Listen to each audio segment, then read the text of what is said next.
Hi, this is Pete Gary, and I'm here with Jim and Marta Batmasian, who I got to tell you, they're two of my favorite people in Boca. They do so much for Boca Raton over the last, 35 years you've been in town? Going on to 35 next month. Yeah. And you got to tell everybody the story of how Jim got you here. Well, we were living happily in Boston, and I still call myself Bostonian. It's ironic.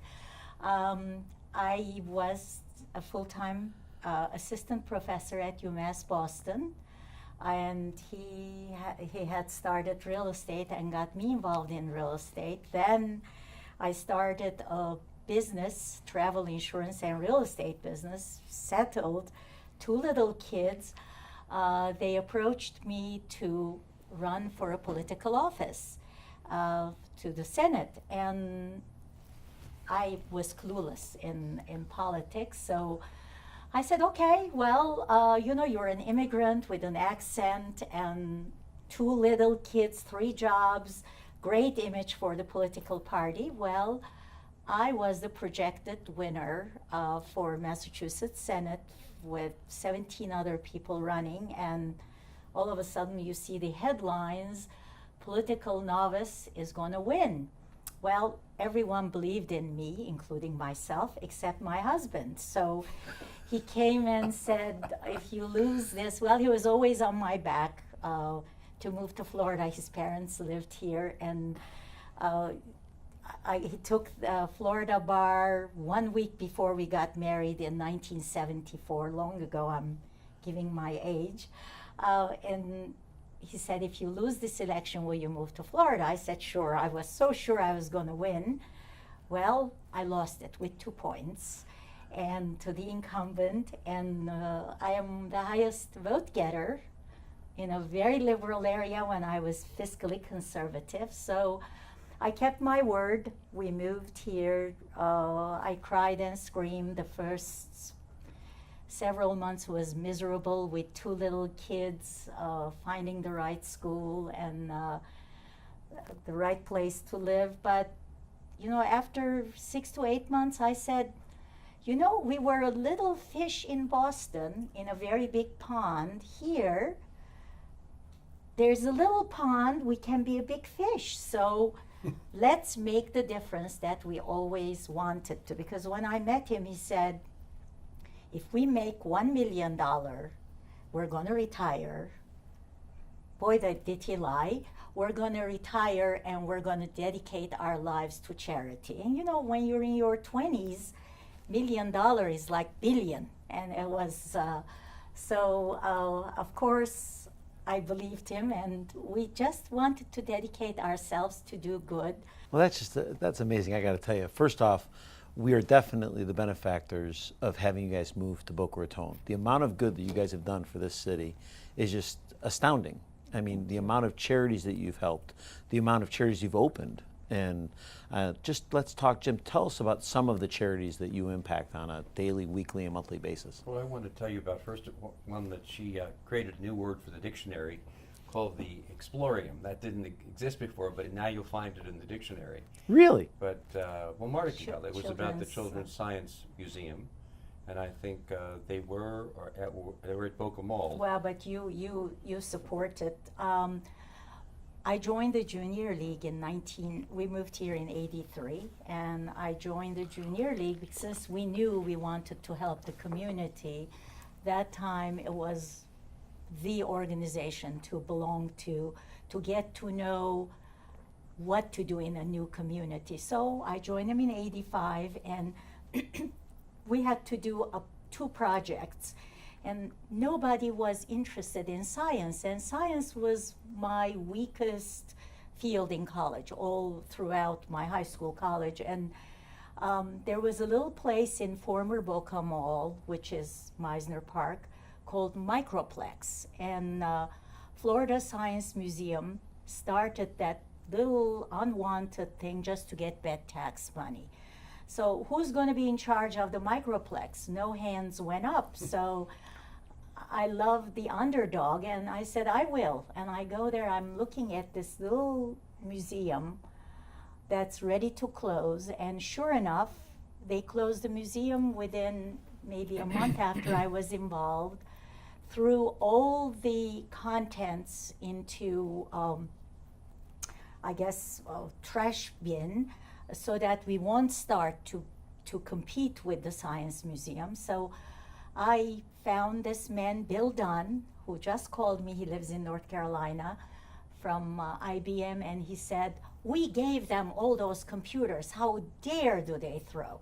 So Bill and I went into the dumpster trying to retrieve whatever we could. So the police came. They sent the police on us that they're stealing.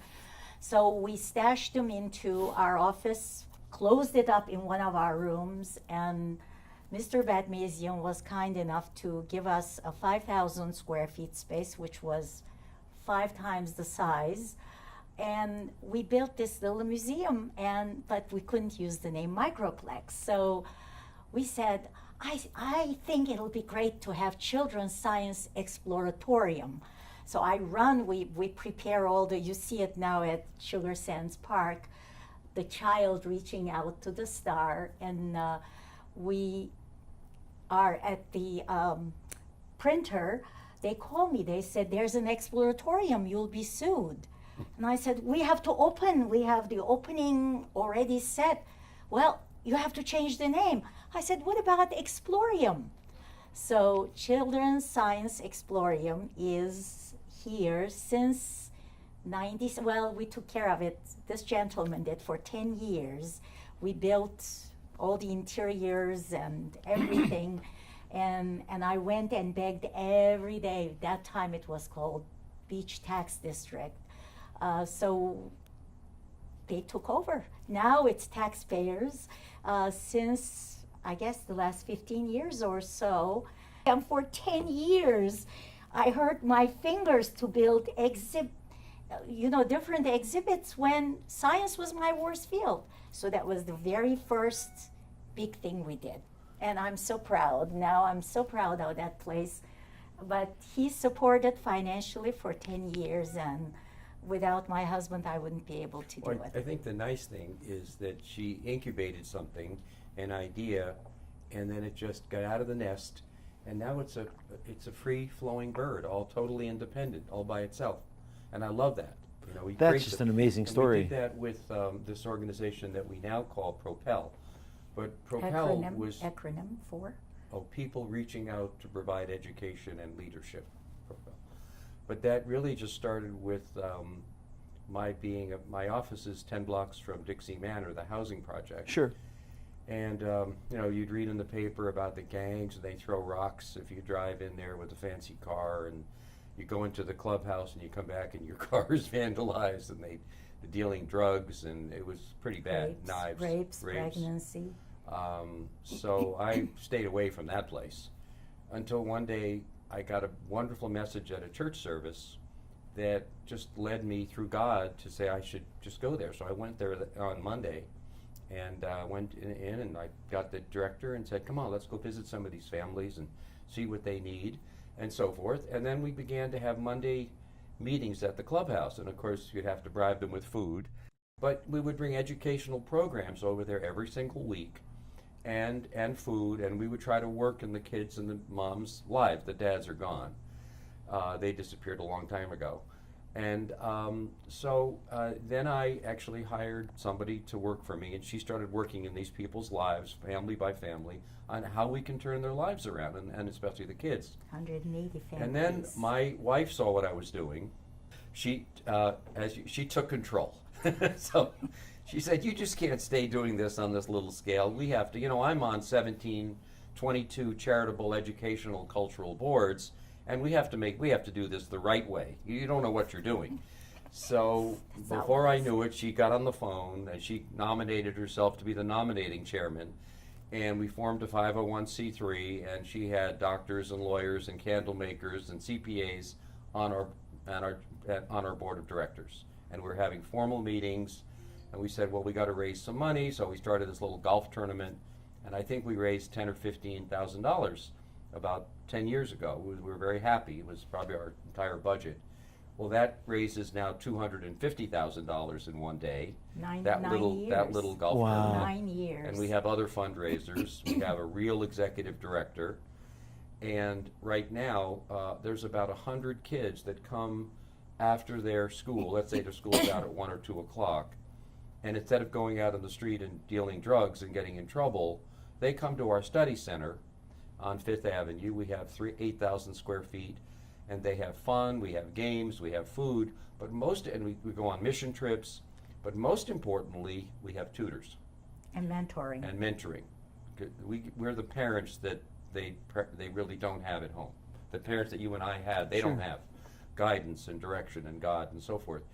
And their grades go from C, hopefully, to A, and their goal is to get into college. We pay substantially for the college, and we show them, look, if you go to college, you're going to make $2.5 million a year, more than if you don't go to college. In a lifetime. So in your lifetime. So you want that lovely home with the 4 bedrooms and the pool and the 2 kids in private school and the Mercedes-Benz. You like to have that lifestyle. You're not going to get that by dealing drugs. You're going to get it by going to college and following what we're doing. So the good thing is the police department really loves us, because the graffiti, the gangs, the drug dealing, the thievery, the robbery, it's all gone now. Shooting. You bring up a good It's point, gone. Jim. You talk about And it has a life of its own.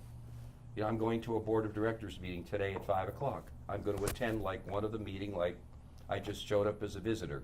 Just like the Explorium, in other words, it's going on its own. And in fact, I'm having discussions with the YMCA and a couple of other organizations about them adopting Propel and joining it with their national organizations, so there could be potentially 400 Propel chapters throughout the United States. So talk about legacy. What are you hoping for in legacy as you build these programs, and as you look at it? Are your children involved into them? Are they getting involved into the programs? We hope. Well, every time I criticize them for lack of their involvement, they say, Mom, you and Dad put those seeds in place. You taught us values. We'll carry on, don't worry. We're not ready yet. So what do you say? I think we're a little bit too much of doting parents, that we protect them a little bit too much, so did not let them fly off the nest. When we finally got her to move here, bring her down, we lived in a 582 square foot small 1-bedroom apartment. We slept in the bedroom, and our 2 little boys slept in a foldaway in the living room. That was our Wow. home when we moved here. So That's crazy. But see, unlike Boston, where people hold on to their properties generations Right. on, where if there's something available, we would get up at 5 o'clock in the morning reading Boston Globe and be there at 6 a.m. waiting for the owner to come out to be the first to buy. And you come to Boca, there are signs at every other property, for sale, for sale. So he was like a bear in a cookie jar, or whatever you call that. Candy store. Candy store. And he would just go and make these deals with, little money down. And the more he bought, the more he said, this is the best place in the world. Look at Boca Raton. Look at our weather, our clean air. clean Oh, air. I love the ocean. I'm a Pisces. Uh-huh. There's no income tax. It's wide open. And then downtown was pretty desolate. And this guy by the name of George Barber, he was the big man in downtown Boca Raton. I said, he's Lebanese, Jamaican. He's very smart. Let me just follow along with him. If he's buying in downtown, well, I got to try to do the same thing. So I rented a little I have a little apartment that we just told you about, and then I rented a little office for $200 a month in the basement, and just started, going around and knocking on doors and trying to raise money and doing everything I can, basically to buy real estate, add value to it, try to collect income that was greater than what I was paying out. And that's it. I've been just doing that for 45 years. To improve an area that was really neglected. And it was very downtrodden. East Boca, when we moved here and started looking for a place to live, They said, you just don't know. This is, well, that's how, as you know, Meisner Park was Right. built Yep. because, Oh, I remember Boca Mall. Yep. yeah, they said this is really Everybody moved out to the country clubs in West Boca. yeah, Every- they said East move Boca to was West. gone. You don't want So to let's be talk here. about that a little bit. You know, we hear a lot of people complaining about the growth and a lot of Right. people complaining about, you know, the amount of apartments and the amount of condos in East Boca, but I don't think everybody remembers quite, you know, the downturn and how many businesses went out along Federal Highway that couldn't afford to stay in business because nobody was here. Yeah. And no one would come in downtown Boca Raton, and no one would do things. And now all of a sudden, we're starting to see this vibrant downtown coming back again. And you've done a great job of building back your buildings. The capital investment that you've made has got to be staggering, just in the buildings that you've seen. I mean, I've seen some of your properties. Just you're constantly renovating them That's our and son. making them bring. That's our son. He just said, we can't afford having this kind of an upscale city with these kind of properties. And we're not really developers per se. We buy these older properties, so he went into a big renovation spree that everything is being, how many, like he's got 70 projects? 50 done and 20-30 on the drawing boards. Yeah. Wow. He's Pretty much doing, pretty much all Boca or a little bit in Deerfield. But he just realized his talent that God gave him, you know, maybe 12 or 15 years ago. I have no clue on how to renovate a building Sure. or build one, but he figured that out. And he just woke up one day and he just, spark went in him, he did one, and he was so excited. It was like when I bought my first house and I was able to take more money in rent than I paid to the bank. I said, this is like, wow, this is amazing. You know, actually it was a positive cash flow. And when he fixed up his first building, he got excited. He hasn't stopped. He's buying the properties and he's fixing them all up. And you know, he's changed the complexion of Federal Highway, Northwest 2nd Avenue, Dixie Highway, Palmetto Park Road. You know, he owns those streets. Yeah. And he's still going. So and You every got to be very proud. every dollar we make, we're either buying It's another, being using it as a down infused. payment to buy another building, or we're using it to renovate an existing building. In other words, we don't spend any money on ourselves. We have a house, we have a car, and pretty much yeah, that's. some people would not talk to us in the 80s That's because about- we that's didn't about have a it. second home and we were not up to, you know, in the 80s. You know, it's amazing. When we moved That here, brings it up a was great like point. I don't think a lot of people, because to your point earlier, you really do not toot your own horn. Where a lot of people in this town want their names all over buildings and want things everywhere, you don't. You're really doing it from behind the scenes. And you're really trying to do things that are really great for things. And I'm not saying, trust me, there's nothing wrong with having your names on buildings. It's a great thing. I'm not trying to knock that down at all. I'm not. So please, I don't want anybody to be offended by it. I don't, no, I understand. because it's a great thing. Because what you guys want is you don't want the notoriety. You just want the action. And to my point is this: is that when you guys are looking at all of the things that you're doing, okay, what brings you to that conclusion? What brings you to, hey, I mean, is it something as simple as you drove down Dixie Highway, to your point about Propel, that you saw a need and you just couldn't help yourself, and then that brought you to that church or your place of worship and said, hey, look, this is where it is? I think that both of us were brought up as a disenfranchised Christian minority in a Muslim world, in a Muslim background. Basically, 90% of our relatives were killed by the Turks. The So first our genocide family of the was century. able to escape. So you have this scarcity mentality. You finally end up in the United States when you're a kid, and you really appreciate it, very much that you have all the freedoms and the wonderful things that we have in this country.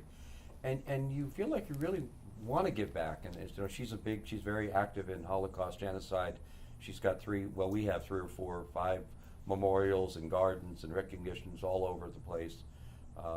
She's amazing. She's done 20 different charities. You could speak 2 or 3 more hours about what she's involved in. But this walk of recognition where we honor people in the that's going to community. be next month. That's Marta Tell us about Batmasian's that. little brainchild. That's a real. Actually, I should give a little bit credit to Jen McCart. Jen McCart had a theater at Royal Palm. We bought Royal Palm in 1987, And I said, gee, there's this big, beautiful property, and we can start something.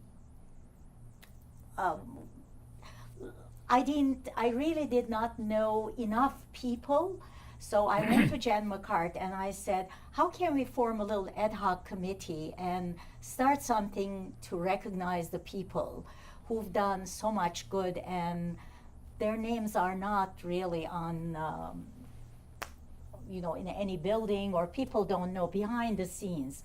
So she said, well, here are the people you call. So we invited maybe 12, 13 people in Jen McCart's theater. We met and said, let's do this. So it's like Hollywood Walk of Fame. We're going to have it this year on November 8th again, every year. I turned it over to Historical Society because they know all the history and the people who've done. Every year we meet and the bios get submitted, and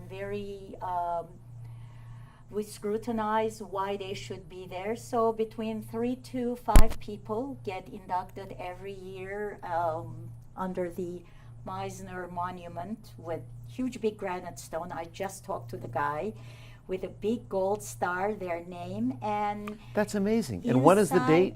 The date is November 8th. Because we'll cover that. We'll come cover it live. We'll actually do a Facebook Live Yeah. of that date, if you don't mind. We'll actually we'll do a Yes. Facebook Live. We've given it over. No, but I To am the I am on Historical the Society, but you're on the you stay I on am the on the committee. committee, and we underwrite all the expenses. So we have not only we do the stones, but after the stones, there's always Maintenance. no, not just the maintenance. We have an event that day when people are honored. We have a reception, a sort of a dinner. Every year we were doing it at Royal Palm. Last year, after the initiation, I guess, we went to the Addison, and we're going to do it again at the Addison. Beautiful. So yeah, I think this year actually we have an unusual inductee, Morgan Pressel. And I never knew how much, the golfer, I never knew this young woman had done so much, which I'm not going to give away until the 8th. She started breast cancer fights, but she's done a lot for That's this amazing. community. See, I think when you recognize people like this who have given so much to our community, other people are going to want to do more for the community. Right. Right. And so I think it's a That's my revolving- point. Your name isn't on any It's a building. snowball. It gets bigger and bigger and bigger. And that's my point. Your name isn't on. To your point, your name isn't on any building. You haven't gone for that kind of fame. No. What you're trying to do is you're doing things in the background, pushing people, and not to use your word, but you're propelling people forward, Sure. and you're allowing people to do it. And there are a lot of people that do have their names on building, and that's great because there's a place for that, right? And they've done a lot of great things for the community. But you haven't. You've sat in the background and you've allowed yourselves to bring, look at how many different lives you've impacted in the city of Boca Raton. I called one of the police officers that's involved with Dixie Manor. There's a lot of poor folks there, and I think we have another housing project in Boca as well. And I said, I called him into the office, and I said, if you could help, you know these people, right? You know that if this family had a car, or they have an upscale computer, or they have photography equipment, if they could take classes in nursing, in air conditioning, and so forth, for them or their children, it could dramatically change their life. And he said, oh, absolutely, but they can't, they can't get those things. So I wrote him a check, and I said, I'm giving this to the police department because you guys, know this. We did this just in December, and we're going to see what we're maybe going to double it this year. And I want you to use your own judgment. Sure. But I don't want you to give them, food, clothing, and shelter. That's not, they can get that from other folks. I want you to give them things that can change their life. Tools, they can propel themselves upwards. That's so phenomenal. We just started Well, you're doing also that. giving like landscaping equipment for them to start Their own businesses. landscaping Oh yeah, we've started company. about 3 or 4 or 5 Yeah. businesses for poor people. We get them the truck, the equipment, and then I give them 5 properties. pressure cleaning, landscaping, painting, you know, whatever it is. They perk up. These people All of a were sudden not they given own the their It's own- not, and it's they not a own their handout, it's a website. hand up. It's not a handout. No, they own their own business now. Right. They're doing it on their own. And if they were homeless within a couple of months, they're not homeless anymore. Right. Because now they're making a little money. So, as we conclude, tell us something about the Batmasians that no one else knows. Batmasians are average folks, normal people who want to have a quiet, unassuming life, and hopefully leaving not just Boca, but the world a better place, because we also are doing things in Armenia that is very, very poor right now. So we have about 20 plus projects there too. Again, similar concept, improving lives, improving health, orphanages, and so it's not just here. We would like to have quietly change lives to the best of our abilities. And without all the wonderful folks in Boca, we can't do it. There are too many wonderful people here. It's amazing the level of giving, the kindness. My colleagues, our friends, board members that we serve with, what they give, how much they give. So it's not just the Batmasians. There are a lot of folks here who do these things just like we do, and they don't expect any recognition. They just do it because they believe in a higher power, and they believe in the message that came to them: do unto good to others. Because we're privileged. We are. You look at the world, you see what you see. We are so fortunate. We're so blessed. And shame on us if we don't do it. That's Absolutely. phenomenal. Jim, anything Same. to add? No, nothing to add. That's perfect. Hard act to follow. Thank you so much for joining us on the Boca Voice. We appreciate it. Don't forget to follow us online. Don't forget to follow us on Facebook. We're also going to provide you a list of all of the charities that the Batmasians are involved with and links so that you can support them in their efforts that are helping all of Boca Raton. Again, thank you. We look forward to seeing you next week on Fact or Fiction Friday.